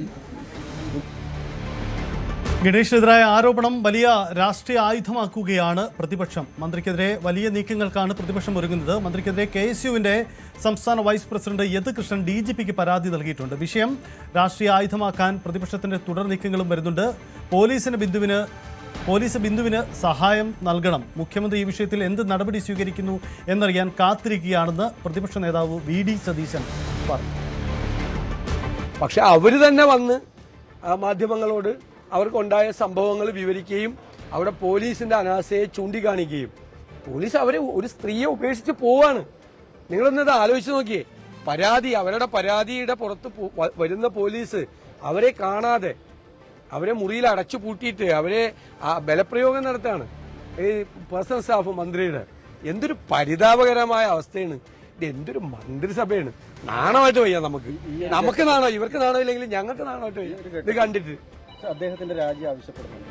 അല്ലെന്ന് ഇതിപ്പോ ഞാൻ ചോദിച്ചത്, ഞങ്ങള് ഇത്തരം വിഷയങ്ങൾ വന്നു കഴിഞ്ഞപ്പോൾ കേരളത്തിലെ കോൺഗ്രസ് പ്രസ്ഥാനം എടുത്തൊരു നിലപാടുണ്ട് ഉണ്ടല്ലോ. ആ നിലപാടുണ്ട്. ഞാൻ മുഖ്യമന്ത്രി എന്തു പറയുന്നു എന്നറിയാൻ കാത്തിരിക്കുകയാണ് ഈ വിഷയത്തിൽ. മുഖ്യമന്ത്രി എന്തു പറയുന്നു, എന്ത് നടപടി സ്വീകരിക്കുന്നു എന്നറിയാൻ കാത്തിരിക്കുകയാണ്. ഒന്ന് പറയട്ടെ. ഇപ്പൊ മനസ്സിലായല്ലോ കോൺഗ്രസ് ഇവരൊക്കെ തമ്മിലുള്ള വ്യത്യാസം. കിരൺ ബാബു ചേരുന്നു. കിരൺ, തെരഞ്ഞെടുപ്പ് അതിന്റെ പടിവാതിക്കൽ നിൽക്കുമ്പോഴാണ് ഈ വിവാദം ഉയരുന്നത്. VD സതീശൻ പറയുന്നത് പോലെ അവർക്കിത് ഉയർത്തിക്കാട്ടാൻ കഴിയും. കാരണം രാഹുൽ മാങ്കൂട്ടത്തിലടക്കമുള്ള വിവാദ വിഷയങ്ങളിൽ ആയുധമാക്കിയ ഇടതുപക്ഷത്തിന് നൽകുന്ന ഒരു മറുപടി കൂടിയായി ഇത് മാറുകയാണ്. എന്താണ് ഈ വിഷയത്തിൽ ഉണ്ടാക്കാൻ പോകുന്ന രാഷ്ട്രീയ പ്രത്യാഘാതങ്ങൾ? സർക്കാർ കേന്ദ്രങ്ങൾ ആരും ഇതുവരെ ഒന്നും മിണ്ടിക്കണ്ടില്ല. സജിത്ത്, ഇത് തെരഞ്ഞെടുപ്പ് കാലമാണ്. അതുകൊണ്ട് തന്നെ ഈ വിഷയം സജീവമായി നിൽക്കും എന്നതിൽ യാതൊരു സംശയവുമില്ല. പ്രത്യേകിച്ച് മന്ത്രിസഭയിലെ ഒരു മന്ത്രിക്കെതിരെ അദ്ദേഹത്തിൻ്റെ ഭാര്യ തന്നെയാണ് പരസ്യമായി ഇത്തരം ആരോപണം ഉന്നയിക്കുന്നത്. അദ്ദേഹത്തെ സ്വന്തം വീട്ടിൽ വെച്ച് കാണാൻ എഴുതാത്ത രീതിയിൽ അദ്ദേഹത്തെ മറ്റു സ്ത്രീയുമായി കണ്ടു എന്നതടക്കമുള്ള വിഷയവും പോലീസ് അതിനേക്കാളും പ്രധാനമാണ്. തൻ്റെ സുരക്ഷയ്ക്ക് വേണ്ടി പോലീസിനെ വിളിച്ചു വരുത്തി. പക്ഷേ പോലീസ് അവിടെ എത്തിയെങ്കിലും തനിക്ക് സുരക്ഷ ഒരുക്കിയില്ല, പോലീസ് തുടർ നടപടികൾ സ്വീകരിച്ചില്ല എന്ന് പറയുന്നു. ഇതിൽ സാങ്കേതിക വിഷയമുള്ളത് മന്ത്രി KV ഗണേഷ് കുമാറിനെതിരെ അദ്ദേഹത്തിൻ്റെ ഭാര്യ ചാനലുകൾ പ്രതികരിക്കുമ്പോഴും തന്നെ രക്ഷപ്പെടുത്തണമെന്ന് ആവശ്യപ്പെട്ട് പോലീസിനെ വിളിക്കുമ്പോഴൊന്നും റിട്ടേണായി ഒരു പരാതി നൽകിയിട്ടില്ല എന്ന് മാത്രമാണ്. പക്ഷേ റിട്ടേണായി ഒരു പരാതി നൽകിയില്ല എന്നൊക്കെ പറയുമ്പോഴും ഈ പ്രശ്നത്തെ അങ്ങനെ ലഘൂകരിക്കാൻ കഴിയില്ല. അത് ഇതിൻ്റെ സാങ്കേതികത മാത്രമാണ്. പോലീസ് വിഷയം അറിഞ്ഞു എന്നുള്ളത് ഒരു യാഥാർത്ഥ്യമാണ്. പോലീസ് ഈ സ്ഥലത്ത് എത്തി എന്നുള്ളതും ഒരു യാഥാർത്ഥ്യമാണ്. സ്വാഭാവികമായും ഇത് UDF വലിയ ചർച്ചയാകുന്നു. അല്പം മുമ്പ് പ്രതിപക്ഷ നേതാവിൻ്റെ പ്രതികരണം നമ്മൾ കേട്ടു. മുഖ്യമന്ത്രി ഇതിൽ എന്ത് പറയുന്നു എന്നതിനെ ഞാൻ കാത്തിരിക്കുകയാണെന്ന് പറയുന്നു. സ്വാഭാവികമായും അതുതന്നെയാണ് ഇതിൽ ഏറ്റവും പ്രധാനം. എങ്ങനെയാണ് മുഖ്യമന്ത്രി ഈ വിഷയത്തെ കൈകാര്യം ചെയ്യുന്നത്, എങ്ങനെയാണ് LDF ഈ വിഷയത്തെ കൈകാര്യം ചെയ്യുന്നത് എന്ന് പ്രധാനമാണ്. കാരണം കോൺഗ്രസിലെ ഒരു MLAക്കെതിരെ ഈ സമാനമായ രീതിയിലേക്ക് വലിയ മോശപ്പെട്ട ആക്ഷേപങ്ങൾ ഉയർന്നിരുന്നു. ആ MLA കോൺഗ്രസിൽ നിന്ന് ഒഴിവാക്കുകയും ഒക്കെ ചെയ്തു. പക്ഷേ ഇപ്പോഴും MLA സ്ഥാനത്ത് തുടരുകയാണ് രാഹുൽ മാങ്കൂട്ടത്തിൽ. ഈ വിഷയം അതിശക്തമായി തന്നെ കോൺഗ്രസിൻ്റെ ആകെ മോറൽ സൈഡ് മോശമാണ്, അല്ലെങ്കിൽ കോൺഗ്രസ് നേതാക്കളുടെ മോറൽ സൈഡ് മോശമാണെന്ന തരത്തിൽ ഇടതുമുന്നണി അതിശക്തമായി തന്നെ ഉപയോഗിക്കുന്നുണ്ട്. ഈ വരുന്ന തെരഞ്ഞെടുപ്പിലും അതെല്ലാം എല്ലായിടത്തും ഉപയോഗിക്കുമെന്നതിലും യാതൊരു സംശയമില്ല. അപ്പോഴാണ് ഒരു മന്ത്രിക്കെതിരെ സമാനമായ ആക്ഷേപം ഉണ്ടാകുന്നത്. പ്രത്യേകിച്ച് KV ഗണേഷ് കുമാറാണ്. KV ഗണേഷ് കുമാറിന് ഒരിക്കൽ ഉമ്മൻചാണ്ടി മന്ത്രിസഭയിൽ നിന്ന് മന്ത്രിസ്ഥാനം നഷ്ടപ്പെട്ടതും അദ്ദേഹത്തിന് മുൻ ഭാര്യയുടെ ഭാഗത്തു നിന്നുണ്ടായ ഇത്തരം ഒരു പരാതിയുടെ അടിസ്ഥാനത്തിലാണ്. ഇപ്പോൾ അദ്ദേഹത്തിൻ്റെ ഇപ്പോഴത്തെ ഭാര്യയുടെ പേരിലും സമാനമായൊരു പരാതി ഉണ്ടായിരിക്കുന്നു. അന്ന് KV ഗണേഷ് കുമാറിനെതിരെ പിന്നീട് UDFൽ നിന്ന് അദ്ദേഹം LDFിലെത്തുകയും ഇതേ KV ഗണേഷ് കുമാർ തന്നെ CPMന്റെ ഏറ്റവും മുതിർന്ന നേതാവായ VS അച്യുതാനന്ദനെ, കേരളത്തിൻ്റെ മുൻ മുഖ്യമന്ത്രിയും ആദരണീയനായ ഒരു നേതാവിനെ കാമഭ്രാന്തൻ എന്നൊക്കെ വിളിക്കുന്ന ഒരു അവസ്ഥയുണ്ടായിരുന്നു. അതിനെതിരെ CPM KV ഗണേഷ് കുമാറിനെതിരെ കേസ് നൽകിയിരുന്നു. ഗണേഷ് കുമാർ ഇപ്പോൾ അവകാശപ്പെടുന്നത് പോലെ VS അച്യുതാനന്ദൻ KV ഗണേഷ് കുമാറിന് ഗുഡ് സർട്ടിഫിക്കറ്റ് നൽകിയതായിട്ടൊന്നുമില്ല. KV ഗണേഷ് കുമാറിനെതിരെ ശക്തമായ രീതിയിൽ തന്നെ നിലപാട് സ്വീകരിക്കുകയും അഴിമതി KV ഗണേഷ് കുമാറിനെ അദ്ദേഹത്തിൻ്റെ അച്ഛൻ R ബാലകൃഷ്ണനുള്ള ഇന്ത്യയിൽ ഏതെങ്കിലും ഒരു രാഷ്ട്രീയ നേതാവ് സുപ്രീം കോടതിയിൽ വരെ പോയിട്ടും അഴിമതിക്കാരനാണെന്ന് അംഗീകരിച്ച് ജയിലിൽ കിടക്കേണ്ടി വന്നത് R ബാലകൃഷ്ണപിള്ളയ്ക്കാണ്. ആ കാലത്തിലൊക്കെ ഈ R ബാലകൃഷ്ണപിള്ള ജയിലിൽ കിടക്കേണ്ടി വരുന്ന അഴിമതി കേസിൽ അതിൻ്റെ വാദിയായി നിന്നത് VS അച്യുതാനന്ദനായിരുന്നു. ആ ഘട്ടം നമുക്ക് കഴിഞ്ഞ ശേഷമാണ് KV ഗണേഷ് കുമാർ UDF വിട്ട് വിട്ട് LDF-ലെത്തുന്നത്. അതിനുശേഷമാണ് CPM ആ കേസ് പിൻവലിക്കുന്നത്. പിന്നീട് അങ്ങനെ ഗണേഷ് കുമാർ കാര്യമായ രീതിയിൽ തർക്കങ്ങളൊന്നും ഉണ്ടാക്കാതെ പൊതുവേദിയിലൊക്കെ അടക്കം അദ്ദേഹം ക്ഷമ പറഞ്ഞിരുന്നു. VS-നെ പോലെ ഒരു നേതാവിനെ അന്നത്തെ വൈകാരിക അംശത്തിലാണ് തന്നെ വൈകാര്യമായ പ്രതികരണമായിരുന്നു. അങ്ങനെ പറഞ്ഞത് തെറ്റായിപ്പോയി, തൻ്റെ അച്ഛനേക്കാൾ പ്രായമുള്ള ഒരു മനുഷ്യനാണ്, അദ്ദേഹത്തെ അങ്ങനെ പറഞ്ഞത് തെറ്റായിപ്പോയി എന്നൊക്കെ പറഞ്ഞിരുന്നു. ആ കാര്യമൊക്കെ പിന്നീട് അംഗീകരിക്കുകയും പൊതു ചർച്ചയിൽ നിന്ന് പൊതുധാരയിൽ നിന്ന് ആ ചർച്ചകളൊക്കെ പിൻവാങ്ങുകയും ഒക്കെ ചെയ്തിരുന്നു. പക്ഷേ ഈ സമയത്ത് ഇപ്പോൾ വീണ്ടും ഒരാളെ ഈ തരത്തിലൊക്കെ ആരോപണം ഉന്നയിക്കുന്നപ്പോൾ പ്രതിപക്ഷം പ്രധാനമായി ഉന്നയിക്കുന്നത് ഒരു മന്ത്രിയുടെ ഭാര്യയ്ക്ക് പോലും ഈ സംസ്ഥാനത്ത് സുരക്ഷിതമായി കഴിയാനുള്ള സംവിധാനമില്ല, പോലീസ് സംവിധാനം പരാജയമാണ്, പ്രത്യേകിച്ച് മുഖ്യമന്ത്രിയാണ് ആഭ്യന്തര വകുപ്പ് കൈകാര്യം ചെയ്യുന്നത്. ഇതിൽ KB ഗണേഷ് കുമാറിൻ്റെ രാജി ഉണ്ടാകുമോ, അതോ മുഖ്യമന്ത്രിക്കോ ഇടതു നേതാക്കൾക്കോ KB ഗണേഷ് കുമാറിനെ സംരക്ഷിക്കേണ്ടി വരുമോ? CPM-നുള്ളിലും ഇടതുമുന്നണിക്കുള്ളിലുമൊക്കെ എത്രത്തോളം നേതാക്കൾ ഇക്കാര്യത്തിൽ പരസ്യമായി KB ഗണേഷ് കുമാറിനെ സംരക്ഷിച്ചുകൊണ്ടുള്ള അല്ലെങ്കിൽ അനുകൂലിച്ചുകൊണ്ടുള്ള ഒരു നിലപാടിലേക്ക് വരുമോ, അതോ അല്ലെങ്കിൽ രണ്ടാമതൊരു വഴി എന്ന് പറയുന്നത് സാങ്കേതികതയാണ്? ഗണേഷ് കുമാറിനെതിരെ സാങ്കേതികമായി പരാതി വന്നിട്ടില്ല, അതുകൊണ്ട് ഈ സാങ്കേതികമായി പരാതി വന്നാൽ അപ്പോൾ പരിശോധിക്കാം എന്ന മട്ടിൽ വേണമെങ്കിൽ ഒഴിഞ്ഞു മാറാം. പക്ഷേ ഇങ്ങനെയൊക്കെ സാങ്കേതിക പറയുമ്പോഴും ഈ വിഷയം ചർച്ചയായി തന്നെ നിൽക്കും. പ്രത്യേകിച്ച് ഒരു മന്ത്രിക്കെതിരെയാണ്, അത് ഒരു സ്ത്രീയുമായി ബന്ധപ്പെട്ട വിഷയമാണ്. അദ്ദേഹത്തിൻ്റെ ഭാര്യ തന്നെയാണ് പരസ്യമായി ചാനലുകളിൽ വന്ന് അവർക്കുണ്ടായ ദുരനുഭവത്തെക്കുറിച്ച് മന്ത്രിയുടെ സ്റ്റാഫ് അടക്കം നിന്ന് അവരെ പിടിച്ചു തള്ളിയെന്നും അവരുടെ മൊബൈൽ പിടിച്ചു വാങ്ങാൻ ശ്രമിച്ചു എന്നൊക്കെ പറയുന്നു. അവരുടെ കയ്യിൽ ഇപ്പോഴും ആ ചിത്രങ്ങളൊക്കെ ഉണ്ട് എന്ന് അവർ അവകാശപ്പെടുന്നുണ്ട്. പക്ഷേ അവരിപ്പോഴും പരാതി നൽകിയിട്ടില്ല. താനിങ്ങനെ തുറന്നു പറയാനുള്ള പ്രധാനപ്പെട്ട ഒരു കാരണം തനിക്കെതിരെ മോശപ്പെട്ട രീതിയിലേക്ക് തനിക്ക് വട്ടാണ് എന്നുള്ള മട്ടിലൊക്കെ, അല്ലെങ്കിൽ തനിക്ക് ബുദ്ധിക്ക് സ്ഥിരതയില്ലാത്ത ആളാണ് എന്ന മട്ടിൽ സംശയരോഗമാണെന്നുള്ള മട്ടിലൊക്കെ KB ഗണേഷ് കുമാർ പ്രതികരിച്ചതുകൊണ്ടുകൂടിയാണ് താൻ ഇങ്ങനെ പറഞ്ഞതെന്ന് പറയുന്നു. എന്തായാലും വരും ദിവസങ്ങളിൽ ഇക്കാര്യത്തിൽ എങ്ങനെയാണ് ഇടതുമുന്നണി ഈ വിഷയത്തെ കൈകാര്യം ചെയ്യുന്നത്? KB ഗണേഷ് കുമാറിനെ സംരക്ഷിച്ച് നിർത്തുമോ, അതോ KB ഗണേഷ് കുമാറിനെ മന്ത്രിസഭയിൽ നിന്ന് ഒഴിവാക്കുമോ, അതോ പരാതി വരട്ടെ എന്നുള്ള മട്ടിൽ പരാതി വരുന്നതുവരെ ഇക്കാര്യത്തിൽ നടപടിയില്ല എന്ന മട്ടിൽ അത് തള്ളിക്കളഞ്ഞുകൊണ്ട് അനുകൂലമായോ പ്രതികൂലമായോ പ്രതികരിക്കാതെ ഈ വിഷയത്തിൽ തള്ളിക്കളഞ്ഞുകൊണ്ട് മുന്നോട്ട് പോകുമോ? ഇത്തരം പല ഓപ്ഷനുകൾ ഈ ഇടതുമുന്നണിക്ക് മുന്നിലുണ്ട്. അതിൽ ഏത് സ്വീകരിക്കുന്നു ഇടതുമുന്നണി? അതോടൊപ്പം തന്നെ ഇതിനെ എങ്ങനെയാണ് പ്രതിപക്ഷം ഉപയോഗിക്കുന്നത്? പ്രതിപക്ഷം രാഹുൽ മാങ്കൂട്ടത്തിനെതിരെയുള്ള എതിരെ വന്ന ആരോപണങ്ങൾക്കുള്ള സമർത്ഥമായ ഒരു പരിചയമായി, അല്ലെങ്കിൽ അതിനെതിരെ സമാനമായ രീതിയിൽ, അല്ലെങ്കിൽ അതിനേക്കാൾ കുറെ കൂടി ശക്തമായ രീതിയിൽ രാഹുൽ മാങ്കൂട്ടത്തിൽ MLA ആണെങ്കിൽ KB ഗണേഷ് കുമാർ മന്ത്രിയാണ്. രാഹുൽ മാങ്കൂട്ടത്തിനെതിരെ ഒന്നിലേറെ സ്ത്രീകൾ പരാതി പറഞ്ഞിട്ടുണ്ടെങ്കിൽ KB ഗണേഷ് കുമാറിനെതിരെ മുമ്പ് അദ്ദേഹത്തിൻ്റെ ഭാര്യ തന്നെ പരാതി പറയുകയും UDF-ന്റെ കാലത്ത് അദ്ദേഹത്തിനെ മന്ത്രിസഭയിൽ നിന്ന് പുറത്താക്കുകയും ഒക്കെ ചെയ്തിട്ടുള്ള വിഷയങ്ങളൊക്കെ ഉണ്ട്. മറ്റ് പല ഈ സമാനമായ ആരോപണങ്ങളും കഥകളും ഒക്കെ ഗണേഷ് കുമാറിനെ കുറിച്ച് പല ഘട്ടത്തിൽ ഇപ്പോഴും ഗണേഷ് കുമാർ പറയുന്നത് തനിക്ക് പ്രണയമാണ്, 5000 പേരെങ്കിലും താൻ പ്രണയിക്കുന്നുണ്ട് എന്നുള്ള മട്ടിലൊക്കെയുള്ളതാണ്. ഇത് കേരളീയ സമൂഹം എങ്ങനെയാണ് അതിനെ ഉൾക്കൊള്ളുന്നത്? ഇതിനെ പ്രണയമായി തന്നെ ഉൾക്കൊള്ളുമോ, അതോ മറ്റു പല രീതിയിലായിരിക്കും ഉൾക്കൊള്ളുന്നത്? ഇത്തരം ചോദ്യങ്ങളൊക്കെ ഉണ്ട്. എന്തായാലും വരും ദിവസങ്ങളിൽ ഇത് അല്പം മസാല മണം കൂടിയുള്ള വിഷയമായതുകൊണ്ട് കൂടുതൽ ചർച്ചകളിലേക്ക് വരാനും, അത് പത്തനാപുരത്തിൻ്റെ ഒരു തെരഞ്ഞെടുപ്പ് ചിത്രത്തിൽ മാത്രമല്ല കേരളത്തിലാകെയുള്ള LDF UDF മത്സരത്തിലൊക്കെ ഇത് ഏറെയും കുറഞ്ഞും പല മണ്ഡലങ്ങളെയും സ്വാധീനിക്കാനും ഒക്കെ സാധ്യതയുള്ളൊരു വിഷയം കൂടിയാണ്. കിരൺ സൂചിപ്പിച്ചതുപോലെ മുഖ്യമന്ത്രി അടക്കമുള്ള സർക്കാരിലെ പ്രധാനികൾ ഈ വിഷയത്തിൽ എങ്ങനെ പ്രതികരിക്കുന്നു എന്നത് കൂടി നിർണായകമാവുമല്ലോ. കിരൺ, ഒരു കാര്യം കൂടി, ഈ രാഹുൽ മാങ്കൂട്ടം വിഷയം സ്വാഭാവികമായി തെരഞ്ഞെടുപ്പ് വിഷയമാണ്. രാഹുൽ പാലക്കാട് മറ്റൊരാളെ പരിഗണിക്കേണ്ടി വരുന്നത് എന്ന ചർച്ച സ്വാഭാവികമായും ഈ തെരഞ്ഞെടുപ്പിൽ ഉയർത്താനിരിക്കുകയാണല്ലോ ഇടതുപക്ഷം. അവർക്കിടയിലേക്ക് ഈ ഗണേഷ് എന്ന ഒരു വലിയ പ്രതിസന്ധി കടന്നു വരുമ്പോൾ സ്വാഭാവികമായും ഇത് ന്യായീകരിച്ച് ഇതിലെന്ത് നിലപാടെടുക്കുമെന്ന വലിയ കുഴയ്ക്കുന്ന ഒരു വിഷയം കൂടി ഇടതുമുന്നണിക്ക് മുന്നിൽ ഉണ്ടാവുമോ? സഹിത അത് തന്നെയാണ് ഏറ്റവും പ്രധാനപ്പെട്ട വിഷയം. KB ഗണേഷ് കുമാറിനെ നിലവിലെ സാഹചര്യത്തിൽ തള്ളിക്കളയുക ഇടതുമുന്നണിയെ സംബന്ധിച്ച് പ്രയാസമാണ്. പത്തനാപുരം അത് ഘടകകക്ഷിയാണ് എന്നുള്ള വിഷയമുണ്ട്. CPM-ന്റെ മെമ്പറോ അല്ലെങ്കിൽ CPM നേതാവോ ഒന്നുമല്ല, ഘടകകക്ഷിയാണ്. ആ ഘടകകക്ഷിയിൽ ആര് മത്സരിക്കണം? KB ഗണേഷ് കുമാർ മാറി നിൽക്കട്ടെ എന്നൊക്കെ പറയുന്ന രീതിയിലേക്ക് CPM മാറുമോ? മുമ്പ് ഈ അങ്ങനെയൊക്കെ ഉണ്ടായിട്ടുണ്ടോ? ഈ ആന്റണി രാജുവിനെ ഒരു ഘട്ടത്തിൽ അറിയാൻ 2006 തെരഞ്ഞെടുപ്പ് നടക്കുന്ന ഘട്ടത്തിൽ ആന്റണി രാജുവിന് സ്ഥാനാർത്ഥം വന്നപ്പോൾ VS അച്യുതാനന്ദൻ, അന്ന് പ്രധാനപ്പെട്ട നേതാവായി നിൽക്കുന്ന VS അച്യുതാനന്ദൻ ഒരു സ്റ്റാൻഡ് എടുത്തു. ആന്റണി രാജു കേസിൽ പ്രതിയായി നിൽക്കുന്ന ആളാണ്, ഇങ്ങനെ ഒരാളെ മത്സരിപ്പിക്കാൻ കഴിയില്ല, അയാളെ മാറ്റി നിർത്തണം എന്ന് ആവശ്യപ്പെട്ടു. അങ്ങനെ അവസാനം ആന്റണി രാജുവിനെ മാറ്റി നിർത്തേണ്ടി വന്നു. പിന്നീട് ഇതേ ആന്റണി രാജുവിനെ മടക്കി കൊണ്ടുവന്നത് VS അച്യുതാനന്ദൻ്റെ ശേഷിയൊക്കെ പാർട്ടിയിൽ പോവുകയും അദ്ദേഹത്തിൻ്റെ സ്വരത്തിന് പാർട്ടിയിൽ ദുർബലത ഉണ്ടാവുകയും ഒക്കെ ചെയ്ത ഘട്ടത്തിലാണ് അദ്ദേഹത്തെ മടക്കി കൊണ്ടുവരികയും മന്ത്രിയാക്കുകയും ഒക്കെ ചെയ്തു. KB ഗണേഷ് കുമാറിൻ്റെ വിഷയത്തിൽ അത് തന്നെയാണ്. VS അച്യുതാനന്ദനെതിരെ അതിശക്തമായ രീതിയിൽ ഏറ്റവും ഒരുപക്ഷെ VS-നെ കേരളത്തിൽ ഏതെങ്കിലും ഒരു നേതാവ് ആക്ഷേപിച്ചതിൽ ഏറ്റവും മോശപ്പെട്ട രീതിയിൽ VS-നെ പോലെ ഇത്രയും തലമുതിർന്ന ഒരു നേതാവിനെ, പ്രായത്തിലൊക്കെ എത്രയോ ഉതിർന്ന, അന്ന് പറഞ്ഞതുപോലെ ഗണേഷ് കുമാർ തന്നെ പറഞ്ഞതുപോലെ തൻ്റെ അച്ഛനേക്കാളും പ്രായമുള്ള ഒരു നേതാവ്, അങ്ങനെ ഒരു നിൽക്കുന്ന ഒരു നേതാവിനെ കാമഭ്രാന്തൻ എന്നൊക്കെ വിളിക്കുക എന്ന് പറഞ്ഞാൽ കേരളീയ സമൂഹത്തിൽ ആരും അംഗീകരിക്കുന്ന ഒന്നായിരുന്നില്ല. പക്ഷേ ആ ഘട്ടത്തിലൊക്കെയും ഈ വിഷയങ്ങളും തർക്കങ്ങളും ഗണേശിനെതിരെ വലിയ ആക്ഷേപങ്ങളൊക്കെ ഉണ്ടാകുമ്പോഴും പത്തനാപുരത്ത് ഗണേശിന് വിജയിക്കാൻ കഴിഞ്ഞു. ഇതാണ് ഇപ്പോഴും ഗണേശ് പറയുന്നത്. 2013 ഇതിനേക്കാൾ വലിയ ആക്ഷേപങ്ങളൊക്കെ തനിക്കെതിരെ വന്നല്ലോ. അതിനുശേഷം നടന്ന തെരഞ്ഞെടുപ്പിൽ താൻ ഭൂരിപക്ഷം കൂട്ടിയല്ലേ വിജയിച്ചത്. അതുകൊണ്ട് ജനകീയ കോടതിയിൽ തന്നെ ജനങ്ങൾ അംഗീകരിക്കുന്നുണ്ട് ഇപ്പോഴും. അതുകൊണ്ട് താൻ ഇത്തരം ആരോപണങ്ങളെ ഒന്നും ഭയക്കുന്നില്ല. അതിൻ്റെ കൂട്ടത്തിൽ ഒരു പടി കൂടി കടന്നാണ് പറയുന്നത്, ഇത് പ്രണയമാണ്, പ്രണയിക്കാത്തവൻ പൊട്ടന്മാരാണ്, നെഹ്റുവിനെയൊക്കെയാണ് അദ്ദേഹം തനിക്ക് തുല്യരായി നെഹ്റു പ്രണയിച്ചിട്ടില്ലേ, രാജീവ് ഗാന്ധി പ്രണയിച്ചിട്ടില്ലേ, മാധവ്കുട്ടി കമലാ സുരയ്യ പ്രണയത്തെക്കുറിച്ച് പറഞ്ഞിട്ടില്ലേ, അല്ലെങ്കിൽ പുരത്തി കുഞ്ഞബ്ദുള്ള പ്രണയത്തെക്കുറിച്ച് പറഞ്ഞിട്ടില്ലേ?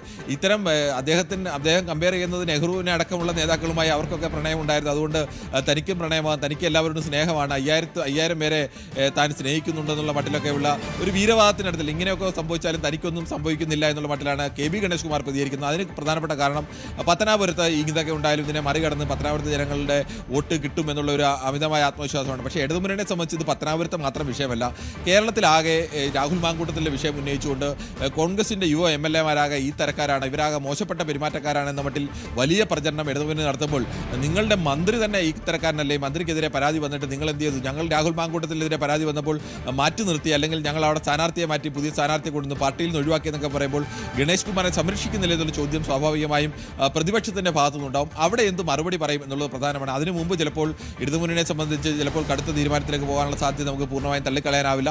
ഈ തെരഞ്ഞെടുപ്പ് ഘട്ടത്തിൽ ഇങ്ങനെ ഗണേഷ് കുമാറിനെ സംരക്ഷിക്കാൻ വേണ്ടി കേരളത്തിലാകെ തിരിച്ചടി ഉണ്ടാകുന്ന ഒരു വിഷയത്തിൽ ആ തിരിച്ചടി എന്തിന് ഏറ്റുവാങ്ങണം എന്നുള്ള ചോദ്യം സ്വാഭാവികമായും CPM-ൽ ഉയരും. അങ്ങനെ ഒരു ചോദ്യം ഉയർന്നാൽ ഗണേശിനെ ചിലപ്പോൾ മന്ത്രിസഭയിൽ നിന്ന് മാറ്റാനടക്കമുള്ള സാധ്യതയിലേക്ക് നീങ്ങാൻ സാധ്യതയുണ്ട്. ഇനി അതല്ല, ഗണേശിനെ സംരക്ഷിക്കണമെന്നുള്ള നിലപാടാണെങ്കിലും സാങ്കേതികമായി CPM-ന് അല്ലെങ്കിൽ മുഖ്യമന്ത്രിക്ക് സംരക്ഷിക്കാൻ കഴിയും. കാരണം ഗണേശിനെതിരെ റിട്ടേണായ ഒരു പരാതിയില്ല. ആ റിട്ടേണായ ഒരു പരാതിയില്ലാതെ ഞങ്ങൾ എങ്ങനെയാണ് നടപടിയെടുക്കുന്നത്? ഇത്തരം ഒരാൾ ചാനലിൽ വന്നിരുന്ന് ഭാര്യ പറഞ്ഞു വന്നതിൻ്റെ പേരിൽ എങ്ങനെയാണ് നടപടിയെടുക്കുന്നതെന്നുള്ള ചോദ്യം വേണമെങ്കിൽ ഉന്നയിക്കാം. പക്ഷേ അത് സാങ്കേതികതയാണ്. ഈ സാങ്കേതികതയ്ക്കപ്പുറം ഈ വിഷയം ഉയർത്തുന്ന ഒരു കേരളീയ സമൂഹത്തിൽ ഉയർത്തുന്ന ഒരു ധാർമ്മികതയുടെ വിഷയമുണ്ട്. ഇങ്ങനെ ആരോപണം നേരിട്ട സ്വന്തം ഭാര്യയിൽ നിന്ന് ചാനലുകൾ വഴി പൊതുമാധ്യമത്തിലൂടെ ആരോപണം നേരിട്ട ഒരാളെ ഈ പാർട്ടി സംരക്ഷിക്കുകയും അയാൾക്ക് വീണ്ടും സ്ഥാനാർത്ഥിത്വം കൊടുക്കുകയും അയാളുടെ വിജയത്തിന് വേണ്ടി ആ മുന്നണി പ്രവർത്തിക്കുകയും ഒക്കെ ചെയ്യുമ്പോൾ അത് കേരളത്തിലെ മറ്റിടങ്ങളിൽ ഉണ്ടാക്കാവുന്ന പ്രത്യാഘാതങ്ങൾ അത് എത്രത്തോളം വലുതാണ്? ഇതെല്ലാം കണക്കൂട്ടിയാവും സ്വാഭാവികമായും CPM-ഉം മുഖ്യമന്ത്രിയും ഒക്കെ ഇക്കാര്യത്തിൽ നിലപാടെടുക്കുക. എന്തായാലും വരും ദിവസങ്ങളിൽ ഈ വിഷയം വലിയ ചർച്ചയാവുമെന്നതും CPM-നും ഇടതുമുന്നണിയെ സംബന്ധിച്ചും ഇത് വലിയ തലവേദനയാണ് എന്നുള്ളതും ഒരു യാഥാർത്ഥ്യമാണ്. കാരണം ഗണേശിനെതിരെയുള്ള മറ്റ് ആരോപണങ്ങളൊക്കെ മറികടന്ന് അദ്ദേഹം ഒരു മികച്ച മന്ത്രി എന്ന നിലയ്ക്കൊക്കെ നല്ല പേരെടുക്കുകയും KSRTC-യൊക്കെ ശമ്പളം കൃത്യമായി കൊടുക്കുന്ന അവസ്ഥയിലേക്ക് എത്തിക്കുകയും താനൊരു നല്ല മന്ത്രിയാണ്, അല്ലെങ്കിൽ പ്രതിച്ഛായുള്ളൊരു മന്ത്രിയാണ്, ആ തരത്തിലേക്കൊക്കെ ഒരു പ്രതിച്ഛായ സൃഷ്ടിക്കാൻ ഗണേശിന് കഴിഞ്ഞിട്ടുണ്ട്. ഈ പ്രതിച്ഛായയ്ക്കൊക്കെ അപ്പുറത്തേക്കാണ് വ്യക്തിപരമായി ഇത്തരത്തിലൊരു സ്വഭാവ ദൂഷ്യം ഒരാളെ ആക്ഷേപിക്കുമ്പോൾ, അല്ലെങ്കിൽ അതിൽ യാഥാർത്ഥ്യം ഉണ്ടായാലും ഇല്ലെങ്കിലും ഒക്കെ അതൊക്കെ പിന്നീട് കോടതിയിൽ തെളിയേണ്ട വിഷയങ്ങളാണ്. പക്ഷേ അത് ചർച്ചയ്ക്ക് പൊതുസമൂഹത്തിന് മുന്നിൽ ചർച്ചയ്ക്ക് വരും. പൊതുസമൂഹത്തിന് മുന്നിൽ ചർച്ചയ്ക്ക് വരുമ്പോൾ ഗണേശിനെ സംബന്ധിച്ചാണെങ്കിൽ ഇത് ആദ്യത്തെ ആരോപണമല്ല. ഇതിനു മുമ്പും ഗണേശിൻ്റെ ആരോപണങ്ങൾ ഉയർന്നിട്ടുണ്ട്. ഗണേശിൻ്റെ ഒരു ചിത്രം സഹിതം പൊതുസമൂഹത്തിലൊക്കെ ഇപ്പോൾ തന്നെ അത് സമൂഹ മാധ്യമത്തിലൊക്കെ പ്രചരിക്കുന്നുണ്ട് വ്യാപകമായി. മുമ്പ് ഗണേശിന് മർദ്ദനമേറ്റതിൻ്റെ ഒരു ചിത്രമൊക്കെ, ആ മർദ്ദനമേറ്റത് സംബന്ധിച്ച് അദ്ദേഹം ഇതുപോലെ ഒരു സ്ത്രീയുടെ ബന്ധമുള്ള ഒരു സ്ത്രീയുടെ ഭർത്താവിൽ നിന്നാണ് മർദ്ദനമേറ്റത് എന്ന തരത്തിലേക്ക് പലതരത്തിലേക്കുള്ള അതിൻ്റെ യാഥാർത്ഥ്യം എന്തായാലും അങ്ങനെ ഒരു ചിത്രമുണ്ട് എന്നുള്ളത് ഒരു യാഥാർത്ഥ്യമാണ്. ആ ചിത്രത്തിൽ ഏതെങ്കിലും അല്ല മറ്റേതെങ്കിലും താൻ വീണ് പരിക്കേറ്റതാണോ എന്നുള്ള ഒരു വ്യാഖ്യാനമൊന്നും KB ഗണേഷ് കുമാറും എന്തായാലും ഇതുവരെ നൽകിയിട്ടില്ല. ഈ ചിത്രം എങ്ങനെയാണ് ഈ പരിക്കേറ്റത്, എങ്ങനെയാണ് ഈ അപകടം ഉണ്ടായത്, അല്ലെങ്കിൽ അത് മോർഫ് ചെയ്താണോ എന്ന തരത്തിലൊന്നും ഉള്ള ഏതെങ്കിലും ഒരു യാഥാർത്ഥ്യം ഇതുവരെ തെളിഞ്ഞിട്ടില്ല. അതടക്കം വീണ്ടും ചർച്ചയാവാനുള്ള സാധ്യതയുണ്ട്. തെരഞ്ഞെടുപ്പ് ഘട്ടത്തിൽ വരുമ്പോൾ ഇത് UDF-നെ സംബന്ധിച്ചിടത്തോളം അവർക്ക് ഒരു വലിയ ആയുധമാണ്. പ്രത്യേകിച്ച് രാഹുൽ മാങ്കൂട്ടത്തിനെതിരെയുള്ള വിഷയം പ്രതിരോധത്തിലായി നിൽക്കുന്ന ഘട്ടത്തിൽ ആ പ്രതിരോധത്തെ മറികടക്കാൻ പറ്റിയ ഏറ്റവും വലിയ ആയുധം തന്നെയാണ്. ഇതിനെ എങ്ങനെയാണ് ഇടതുമുന്നണി, എങ്ങനെയാണ് മുഖ്യമന്ത്രി ഈ വിഷയം കൈകാര്യം ചെയ്യുന്നതിനെ ആശ്രയിച്ചിരിക്കും. ഇത് ഈ തെരഞ്ഞെടുപ്പിൽ എത്രത്തോളം വലിയ ചർച്ചയാവുന്നില്ല എന്നൊക്കെ നമുക്ക് പറയാം. അതാണ് സാഹചര്യം. എന്തായാലും ഇടതുപക്ഷം, മുഖ്യമന്ത്രി അടക്കമുള്ളവർ എങ്ങനെ പ്രതികരിക്കുന്നു എന്നതാണ് ഈ വിഷയത്തിൽ നിർണായകം. ഗണേഷ് കുമാറിനെ ഈ അവസാന ഘട്ടത്തിൽ സർക്കാരിൻ്റെ അവസാന നാളുകളിൽ മന്ത്രിസഭയിൽ നിന്ന് നീക്കേണ്ടി വരുമോ എന്ന വലിയ ചോദ്യമാണ്. നാളെ അടക്കം ഇതിൻ്റെ തുടർ നീക്കങ്ങൾ നമുക്ക് പ്രതീക്ഷിക്കാം. ഉമ്മൻചാണ്ടിയുടെ മനസ്സ് വേദനിച്ചിട്ടുണ്ടെങ്കിൽ അതിനുള്ള കൂലിയാണിത് ഗണേഷ് കുമാറിന് കിട്ടിയതെന്ന് രാഹുൽ മാങ്കൂട്ടത്തിൽ MLA പറയുന്നു. ഊരും പേരുമില്ലാത്ത മെയിലിൻ്റെ അടിസ്ഥാനത്തിൽ ജനപ്രതിനിധിയെ അറസ്റ്റ് ചെയ്ത പോലീസ് ഗണേഷ് കുമാറിനെ എപ്പോഴാണ് അറസ്റ്റ് ചെയ്യുക? എപ്പോഴാണ് മന്ത്രിയുടെ രാജി ചോദിച്ചു വാങ്ങുക? പ്രണയമാണെന്ന് പറഞ്ഞാലും അന്നേ ദിവസം നിയമത്തിൻ്റെ പരിരക്ഷ ലഭിക്കാത്ത തരത്തിലുള്ള എന്തെങ്കിലും നിയമവിരുദ്ധ പ്രവർത്തനം നടന്നോ എന്ന് ഗണേഷ് കുമാർ മറുപടി പറയണമെന്നും രാഹുൽ മാങ്കൂട്ടം. ശ്രീ ഗണേഷ് കുമാർ എന്നെപ്പറ്റി പറഞ്ഞു, ഞാൻ അദ്ദേഹത്തെ പറ്റി ആരോപണങ്ങളൊക്കെ ഉന്നയിക്കാൻ എന്ത് യോഗ്യതയുള്ളതെന്ന്. ശ്രീ ഗണേഷ് കുമാറിനെ പറ്റി എന്തെങ്കിലും ആരോപണം ഉന്നയിക്കാൻ ഏറ്റവും യോഗ്യതയുള്ളത് ഞങ്ങളുടെ നേതാവായിരുന്ന ശ്രീ R ബാലകൃഷ്ണപിള്ളയാണ്. അദ്ദേഹം ശ്രീ KB ഗണേഷ് കുമാറിനെ പറ്റി പറഞ്ഞൊരു ആരോപണമുണ്ട്. അദ്ദേഹം പറഞ്ഞത് എനിക്ക് എന്റെ ഭാര്യയെ സംശയമില്ലാത്തതുകൊണ്ട് മാത്രം ശ്രീ KB ഗണേഷ് കുമാർ എന്റെ മകനാണെന്ന് ഞാൻ വിശ്വസിക്കുന്നു എന്ന് പറഞ്ഞിട്ടുള്ള പ്രതികരിച്ച് രാഹുൽ മാങ്കൂട്ടത്തിലാണ് പ്രതികരിച്ചത്. ഇപ്പോൾ സഞ്ജു സാംസൺ അദ്ദേഹത്തിന്റെ വീട്ടിലേക്ക് എത്തിയിരിക്കുകയാണ്. അവിടെ ചരിത്രം തിരുത്തിക്കുറിച്ചിട്ടാണ് വന്ന് നിൽക്കുന്നത്. മലയാളികൾ ഒന്നടങ്കം അഭിമാനത്തോടെയാണ് താങ്കളുടെ ഈ വരവ് കാത്തിരുന്നത്. എന്താണ് മലയാളി ആരാധകരോട് പറയാനുള്ളത്? പറയാൻ വാക്കുകളില്ല. ഇപ്പം മാത്രമല്ല, എന്നെ ടീമിൽ എടുക്കാത്തപ്പോഴും ടീമിൽ ഉള്ളാവുമ്പോഴും പെർഫോം ചെയ്യാത്തപ്പോഴും നമ്മുടെ കുറേ സെറ്റ് ബാക്സിലാണല്ലോ നമ്മുടെ നാട്ടുകാർ എപ്പോഴും കുറച്ച് കൂടുതൽ കൂടെ നിന്നിട്ടുള്ളത്. അപ്പോൾ അവർക്ക് എപ്പോഴും ആ ഒരു സമയത്ത് നമ്മളെ സപ്പോർട്ട് ചെയ്യുന്ന ആൾക്കാർക്ക് തിരിച്ചൊരു സന്തോഷം കൊടുക്കണം എന്നുള്ള റെസ്പോൺസിബിലിറ്റി എൻ്റെ മനസ്സിൽ എപ്പോഴും ഉണ്ടായിരുന്നു. അപ്പോൾ ഈ ഒരു പെർഫോമൻസ് നാട്ടിലുള്ള എല്ലാവർക്കും ഡെഡിക്കേറ്റ് ചെയ്യുന്നു. വേറെ ഭയങ്കര മനസ്സ് നിറഞ്ഞിരിക്കുന്ന ഒരു സമയമാണ്. കാരണം ക്രിക്കറ്റ് ഉറപ്പായിട്ട് നല്ല പെർഫോമൻസ് ചെയ്യാൻ പറ്റും. ചിലപ്പോൾ കളി ജയിക്കും, ചിലപ്പോൾ കളി തോക്കും. പക്ഷേ ഇത്രയും ആൾക്കാരുടെ ഇത്രയും ജെന്യുവൻ സപ്പോർട്ടും ഇത്രയും പ്രാർത്ഥനകൾ കാണുന്ന കുറേ വീഡിയോസും കുറേ മെസ്സേജസും കുറേ റീൽസും വീട്ടിൽ വൈഫ് കാണിച്ചു തരുന്നുണ്ട്. അപ്പോൾ അത് കാണുമ്പോൾ എനിക്ക് ഭയങ്കര എന്താ പറയുക, കണ്ണൊക്കെ നിറഞ്ഞു പോകുന്നുണ്ട്. അപ്പോൾ അത്രയും സ്നേഹം എനിക്ക് അറിയിക്കുന്നുണ്ടോ എന്ന് പോലും എനിക്ക് അറിഞ്ഞുകൂടാ. പക്ഷെ അതിന് എന്നെ ഇത്രയും സ്നേഹിക്കുന്ന എല്ലാവർക്കും ഒന്ന് മനസ്സിൽ എനിക്ക് വേണ്ടി പ്രാർത്ഥിച്ച എല്ലാവർക്കും ഞാൻ നന്ദി പറയുന്നു ഈ സമയത്ത്.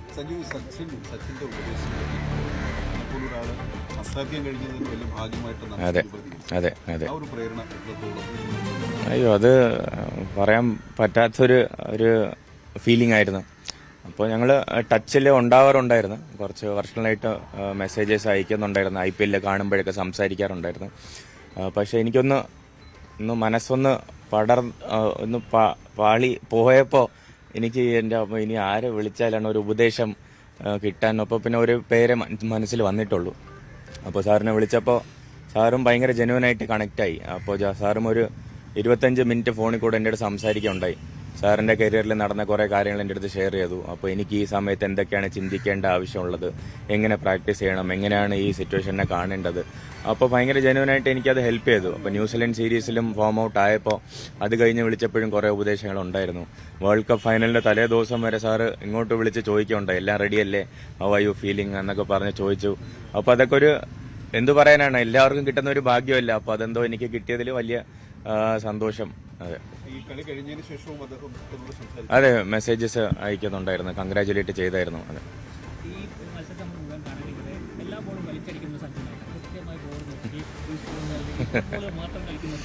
അതെ വലിച്ചടിച്ചടിച്ച് ഔട്ടായിക്കൊണ്ടിരുന്നത്. അപ്പം ഇനി വേറെ വഴിയില്ലാത്തതുകൊണ്ടാണ് കുറേ കളി വലിച്ചടിച്ച് നോക്കി.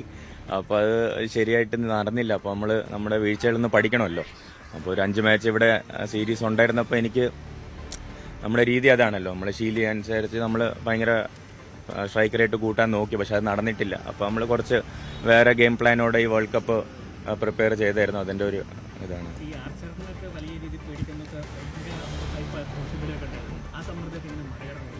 ഇപ്പോൾ നിങ്ങൾ ഉണ്ടാക്കുന്നില്ല, ഞാൻ അതൊന്നും ആലോചിക്കാനും നോക്കാനും പോയിട്ടില്ല. സോഷ്യൽ മീഡിയ ഭയങ്കര ഒരു സ്ട്രോങ് ആയിട്ട് ഇൻഫ്ലുവൻസ് ചെയ്യുന്ന ഒരു ഫാക്ടറായിട്ട് എനിക്ക് തോന്നുന്നുണ്ട്. അപ്പോൾ സ്ട്രോങ് എന്ന് വെച്ചാൽ പോസിറ്റീവായിട്ടും ചെയ്യാം, നെഗറ്റീവായിട്ടും ചെയ്യാം. അപ്പോൾ നമ്മൾ ഏത് രീതിയിലാണ് അതിനെ ടാക്കിൾ ചെയ്യുന്നതെന്ന് ഇപ്പോഴത്തെ ചെറുപ്പക്കാരും എല്ലാവരും പഠിച്ചിരിക്കേണ്ട ഒരു സംഭവമാണ്. എനിക്ക് ഉറപ്പായിട്ട് ഇഷ്ടമുള്ള ഒരു കാര്യമാണ്. ഞാൻ നേരത്തെ പറഞ്ഞ പോലെ സോഷ്യൽ മീഡിയ കാണുന്നുണ്ടാണ് എനിക്ക് മനസ്സിലായത് എത്രയാണ് നാട്ടുകാർ എന്നെ സ്നേഹിക്കുന്നതെന്ന്. പക്ഷെ അതേപോലെ അതിൻ്റെ ഓപ്പോസിറ്റ് ഉണ്ടാവുമ്പോൾ അതൊക്കെ സഹിക്കാനുള്ളൊരു മനസ്സുണ്ടെങ്കിൽ മാത്രം സോഷ്യൽ മീഡിയയൊക്കെ ഓപ്പൺ ആക്കി വെക്കുക. അപ്പോൾ അത് അങ്ങനത്തെ ഒരു ഉപദേശമാണ് എനിക്ക് കിട്ടിയിട്ടുള്ളത്. ഞാനത് കറക്റ്റായിട്ടൊന്ന് കഴിഞ്ഞ 1 മാസമായിട്ട് ഫോൺ ഓഫാണ്, ആർക്കും വിളിച്ച് കിട്ടുന്നില്ല, മെസ്സേജസ് ആരും ഡെലിവർ ആവുന്നില്ല. സോഷ്യൽ മീഡിയയിൽ എൻ്റെ ടീമാണ് മാനേജ് ചെയ്യുന്നത്. അപ്പോൾ അതൊക്കെ കുറച്ച് കൺട്രോൾ ചെയ്തപ്പോൾ ഔട്ട്സൈഡ് നോയ്സെ കുറച്ച് കട്ട് ചെയ്യാൻ പറ്റി. കാരണം വേൾഡ് കപ്പ് പോലത്തെ ഇത്രയും വലിയ ഒരു സംഭവം നാട്ടിൽ നടക്കുമ്പോൾ ഭയങ്കര ഒരു ഔട്ട്സൈഡ് നോയ്സ് ഉണ്ടാവേണ്ട സമയമുണ്ട്. അപ്പോൾ അതൊക്കെ ഒന്ന് കട്ട് ചെയ്ത് ക്രിക്കറ്റിൽ ഫോക്കസ് ചെയ്തു. നാട്ടിലൊന്നുമില്ല, ഒന്ന് സമാധാനമായിട്ട് വീട്ടിൽ അച്ഛനമ്മയായിട്ടൊന്ന് 2 ദിവസം ഇരിക്കണം എന്നാണ് ആഗ്രഹം. ഇന്റർവ്യൂ കഴിഞ്ഞ് എല്ലാവരും ഒന്ന് റിലാക്സ് ചെയ്തിരുന്നെങ്കിൽ ഒന്ന് വീട്ടിൽ 2 ദിവസം സമയം കുറച്ച് മിണ്ടാതെ ഇരിക്കായിരുന്നു. നാളെ എന്തോ ടീമിന്റെ ഒരു ഇവന്റ് ഉണ്ടെന്ന് പറയണേട്ട്. നാളെ ഡൽഹിയിലൊരു നമ്മൾ വേൾഡ് കപ്പ് ജയിച്ചതിന്റെ എന്തോ ഒരു ഇവന്റ് ഇന്ന് രാത്രി ഒന്ന് കൺഫേം ആവും. അപ്പോൾ ചിലപ്പോൾ അങ്ങോട്ട് പോകേണ്ടി വരും. വലിയ സന്തോഷം. താങ്ക് യു സോ മച്ച് ഇത്രയും വലിയ സപ്പോർട്ടിന്. ഇതിനെയും കാട്ടിയും എന്ത് ആവശ്യപ്പെടാനും വലിയ സന്തോഷം.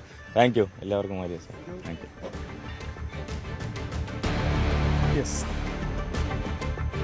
സഞ്ജു സാംസണാണ് തൻ്റെ സന്തോഷം പങ്കുവച്ചത്. അദ്ദേഹത്തിൻ്റെ സ്വതസിദ്ധമായ ശൈലിയിൽ സന്തോഷം പങ്കുവയ്ക്കുകയായിരുന്നു, നാട്ടുകാർക്ക് നന്ദി പറയുകയായിരുന്നു. വീട്ടിൽ ഇനി കുടുംബവുമൊത്ത് വരുന്ന മണിക്കൂറുകൾ ചെലവഴിക്കണം, ഇതാണ് അദ്ദേഹം പറഞ്ഞത്. സഞ്ജു സാംസന്റെ കുടുംബവും മകൻ്റെ ഈ നേട്ടത്തിൽ അഭിമാനം കൊള്ളുകയാണ്, സന്തോഷം പങ്കുവയ്ക്കുകയാണ്. അദ്ദേഹത്തിൻ്റെ പിതാവുമൊത്തുള്ള അഭിമുഖം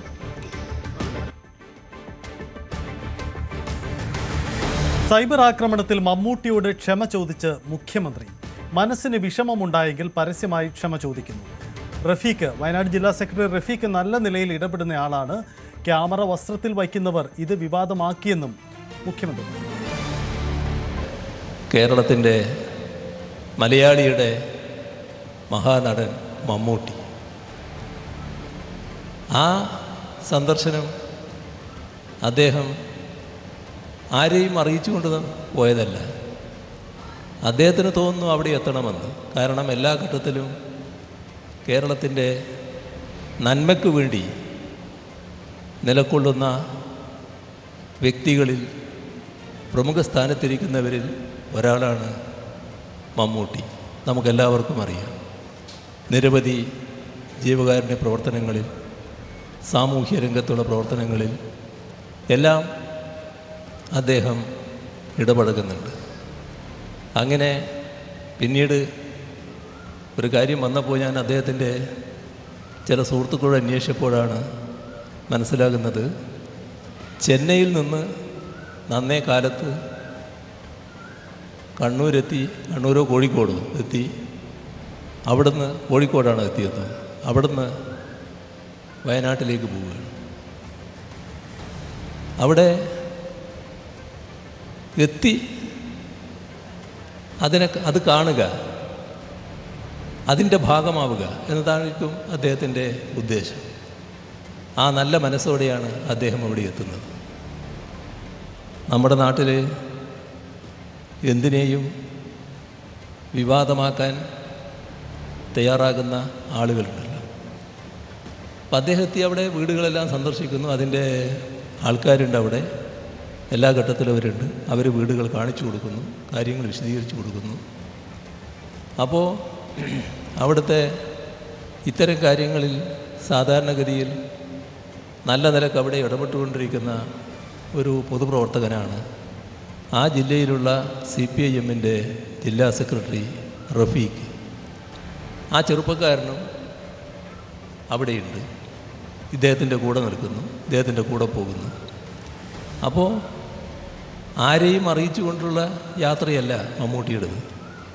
സ്വാഭാവികമായി അദ്ദേഹം ഈ ചെറുപ്പക്കാരനോട് പറയുകയാണ്, നിങ്ങൾ ക്ഷണിച്ചിട്ട് ഞാൻ വന്നതല്ലാരോ, നിങ്ങൾ എൻ്റെ കൂടെ തന്നെ ഇങ്ങനെ നടക്കുമ്പോൾ അത് മറ്റു രീതിയിൽ ചിത്രീകരിക്കപ്പെടില്ലേ എന്ന് പറഞ്ഞാൽ, നമ്മുടെ കേരളത്തിൽ എന്തും വിവാദമാക്കാൻ ശ്രമിക്കുന്നവരുണ്ടല്ലോ, ആ വിവാദത്തിനൊരു അവസരമുണ്ടാക്കി കൊടുക്കൂലേ എന്നാണ് മമ്മൂട്ടി സൗദ്ദേശത്തോടെ ഉദ്ദേശിച്ചിട്ടുണ്ടാകുക.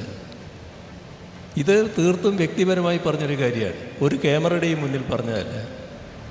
പക്ഷെ നമ്മുടെ നാട്ടിൽ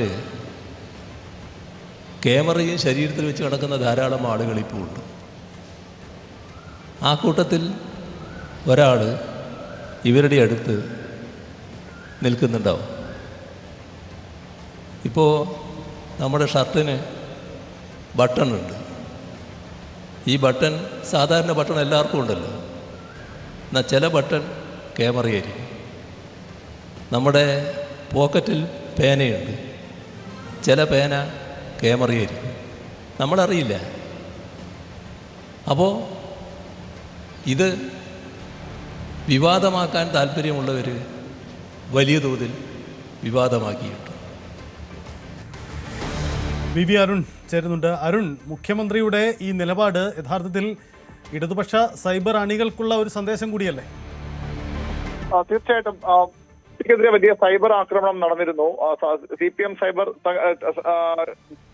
അക്കൗണ്ടുകൾ തന്നെയാണ് കൂടുതലായി ആക്രമണം നടന്നത്. കാരണം ജില്ലാ സെക്രട്ടറിയെ മുഖ്യമന്ത്രി അവഹേളിച്ചു, ജില്ലാ സെക്രട്ടറിയെ മമ്മൂട്ടി അവഹേളിച്ചു എന്ന തരത്തിലാണ് സൈബർ പ്രതികരണം ഉണ്ടായത്.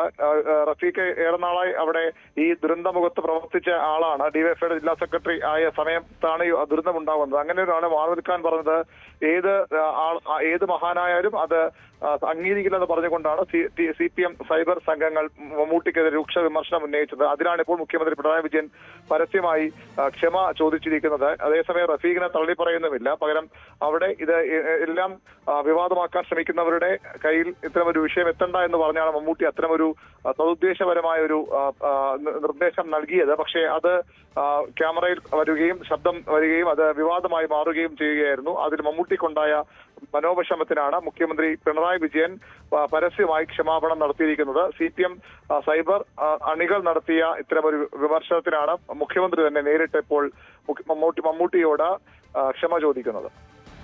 മുഖ്യമന്ത്രിയാണ് മമ്മൂട്ടിയോട് ക്ഷമ ചോദിക്കുന്ന ആ സംഭവം മുഖ്യമന്ത്രി തന്നെ വിശദീകരിക്കുകയും ചെയ്തു.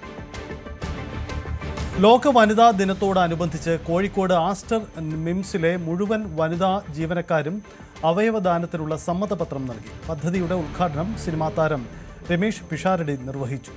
ജീവനക്കാർക്കിടയിലും പൊതുജനങ്ങളിലേക്കും അവയവദാന അവബോധവും പ്രതിജ്ഞകളും പ്രോത്സാഹിപ്പിക്കുന്നതിന് വേണ്ടി വനിതാ ജീവനക്കാർ ആരംഭിച്ച് ആസ്റ്റർ പ്രാണ ലിവിംഗ് ബിയോണ്ട് ലൈഫിന്റെ ഭാഗമായിട്ടാണ് ഈ പദ്ധതി. ഏറ്റവും പ്രായം കുറഞ്ഞ അവയവദാതാവായ ബേബി അലിൻ ഷെറിൻ എബ്രഹാമിൽ നിന്ന് പ്രചോദനം ഉൾക്കൊണ്ടാണ് ഇങ്ങനെയൊരു ആശയം ഉദിച്ചതെന്ന് chief nursing officer Sheelamma Joseph പറഞ്ഞു. ആസ്റ്റർ ഗ്രൂപ്പിന്റെ മറ്റ് യൂണിറ്റുകളിലും ഈ പദ്ധതി നടപ്പിലാക്കും. ബഹുജന ബോധവൽക്കരണ പരിപാടിയിലൂടെ സമൂഹത്തിലേക്ക് അവയവദാനത്തിന്റെ മികച്ച സന്ദേശങ്ങൾ എത്തിക്കാനാണ് ഉദ്ദേശിക്കുന്നതെന്ന് CEO ലൂക്മാൻ പോന്മാടത്ത് പറഞ്ഞു.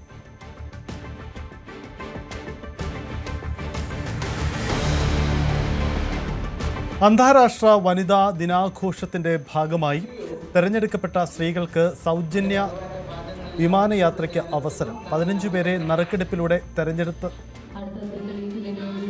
തെരഞ്ഞെടുത്താണ് മണിരത്ന ഗ്രൂപ്പ് സ്വപ്നത്തേരിൽ എന്ന പദ്ധതി നടപ്പിലാക്കിയത്. കൊച്ചിയിൽ സംഘടിപ്പിച്ച വനിതാ സംഗമ പരിപാടിയിലായിരുന്നു നറുക്കെടുപ്പ്. സാധാരണക്കാരായ സ്ത്രീകൾക്ക് അഭിമാനവും ആത്മവിശ്വാസവും സന്തോഷവും പകരുകയാണ് ലക്ഷ്യമെന്ന് മണിരത്ന ഗ്രൂപ്പ് ചെയർമാൻ മണികണ്ഠൻ സൂര്യ വെങ്കട്ട പറഞ്ഞു.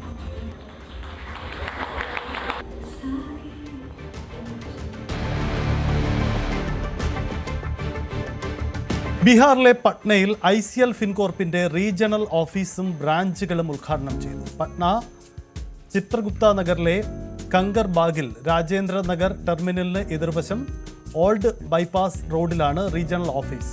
രാജേന്ദ്ര നഗർ, മെയിൻപുര, ദാനാപൂർ എന്നിവിടങ്ങളിലാണ് പുതിയ ബ്രാഞ്ചുകൾ.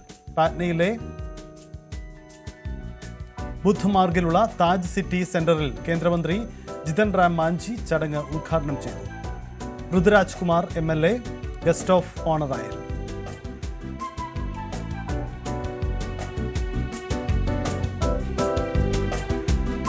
ലാക്ടീസിയുടെ ഗുഡ്വിൽ അംബാസിഡറും ICL ഫിൻകോർപ്പിന്റെ ചെയർമാനും മാനേജിംഗ് ഡയറക്ടറുമായ അഡ്വക്കേറ്റ് KG അനിൽകുമാർ ചടങ്ങിൽ അധ്യക്ഷത വഹിച്ചു. ICL ഫിൻകോർപ്പിന്റെ ഓൾ ടൈം ഡയറക്ടറും വൈസ് ചെയർമാനും CEOയുമായ ഉമാ അനിൽകുമാർ തിരിതെളിച്ചു.